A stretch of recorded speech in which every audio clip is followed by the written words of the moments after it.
Hi there, I have a quick video for you today. What we're going to do is compare two Ludwig chrome over brass Supraphonic snare drums. These actually have sequential serial numbers and they're from circa 2012. The big difference between them is that this one has the standard triple flange tubes, turn that off, which Ludwig used on pretty much all Supraphonics, going back until they were first introduced. And this one has die-cast ones, which is a much more rare option. So we'll just do a quick comparison. I have them tuned really similar, but unfortunately the heads and the snares are not the same. So this has an Evans G2 over an Aquarian 3mm snare side head, and I'm using these German-style wires from Drum Factory Direct. I love these things, and I've cut these down to 12 strands, which I like 12 if I'm going to use spiral style wires. So I don't have any muffling on it right now, so I'll just play it for you open. And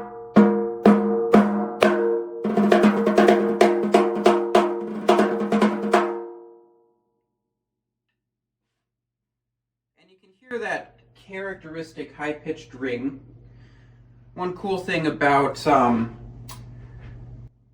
brass drums is that they don't need a whole lot of muffling to sort of tame that, so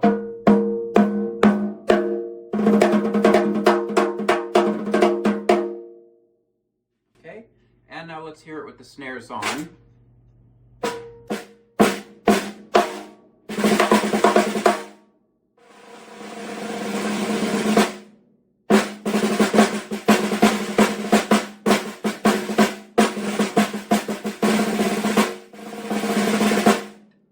Okay, some rim shots and cross stick.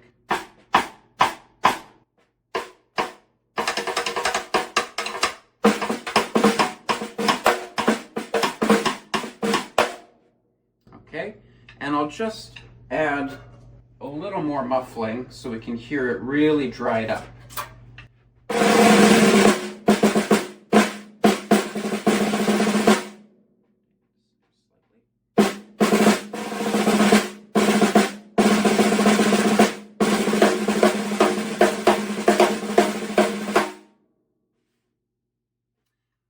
Okay, I generally really like die-cast hoops on my snares. So one thing I don't like about the way this sound is I think the rim shots sound a little bit thin, and the rim click sound, again, it's a little thin and it's quiet. So it sounds nice, like it doesn't sound like, sometimes you hear people, they don't know how to do a rim click and it sounds like someone knocking on a door. So it doesn't sound bad. It doesn't have a bad rim click. It's just a little thin and a little quiet. So if you're playing unamplified, that could be a problem. All right. The other thing, if I take this damping off and just hit the drum without the snares on, you can hear that the overtones are a little bit unfocused. And I just tuned both of these drums. The heads are very much so in tune with themselves. So it just, the pitch of the overtones is not quite as pure as I would like it. Some people really like triple flange tubes. It's definitely a preference thing, okay? So that's the one with the triple flange tubes.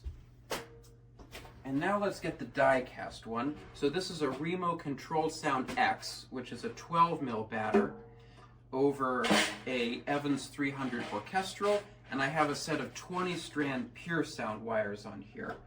Normally I don't really like pure sound wires, but I've been experimenting with wires on these two snares, and they sound pretty good. By the way, that one has an indie strainer retrofitted, and this has the Ludwig P88. They are both really good, but for Supraphonics, if you want to replace your really crappy P85s, I would go with the Ludwig P88s.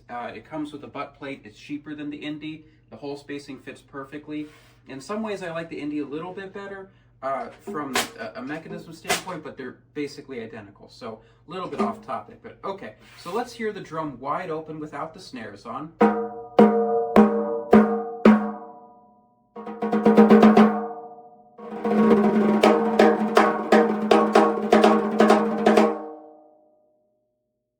So right away, hopefully you can hear that the overtones have a very clear and distinct pitch. It's almost like a bell. Okay? Just a little bit clearer. A lot of people think that, or say that die-cast tubes will focus the sound of the drum more or make it sound deader. I'm not getting that from these two drums. I think without any kind of muffling on it, they're both very bright, very open sounds, okay? But I do think because the die-cast gives you more even tension, that you get nicer sounding overtones. Also, it is definitely easier to tune this drum compared to that drum, for sure. You sort of, just from immediately putting the head on and tightening it up, you got a really nice tone, and I had to do very little fine adjustment. Because the triple flange tubes, those are 2.3 millimeter triple flange, by the way, are thinner. It just takes a little more work to get the drum in tune. So that's one thing I really like about die-cast. Let's hear it with the snares on now.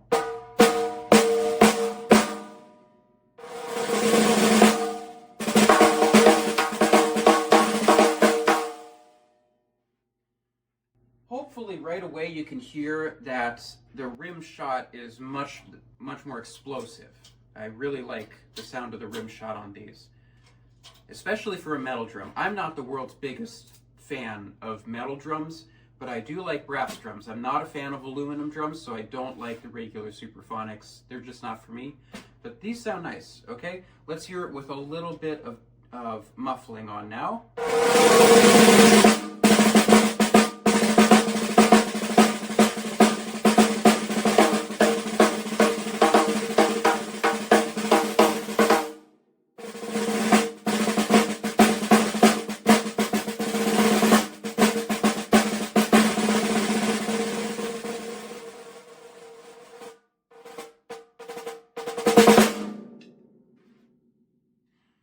By the way, both of these drums are very sensitive, which is great. That is one of the #1 things I look for in a snare drum: sensitivity at very low dynamics, right at the edge.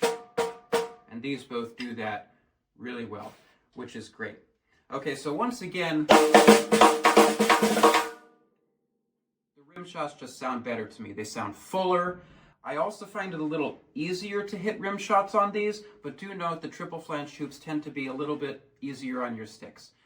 Neither of these are as bad as double flanged or single flange tubes. All right, let's listen to the cross stick. That sounds great.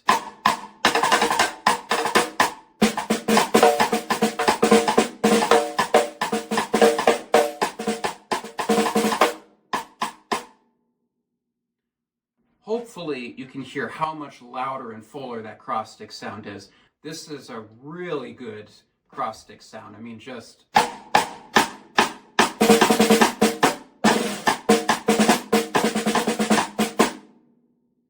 That's exactly what I want it to sound like. Like if I was programming drums and I was reaching for a sample of a cross stick, that's exactly what I would want. It's just super full, very woody. It's great. So if you're playing unamplified and you use cross stick a lot, get die-cast tubes, or at least one die-cast tube for the top. Okay? And I'll just add a little more muffling so you can hear the drum really dried up. Now, one thing I will say is that with the die-cast tubes, the drum dries up more with muffling. So if you want a drier sound, it takes less muffling to get there with the die-cast tubes. I think that's because the overtones just have a more definitive pitch, so you're not trying to cancel out so many frequencies. That's just my theory. So let's hear it like this.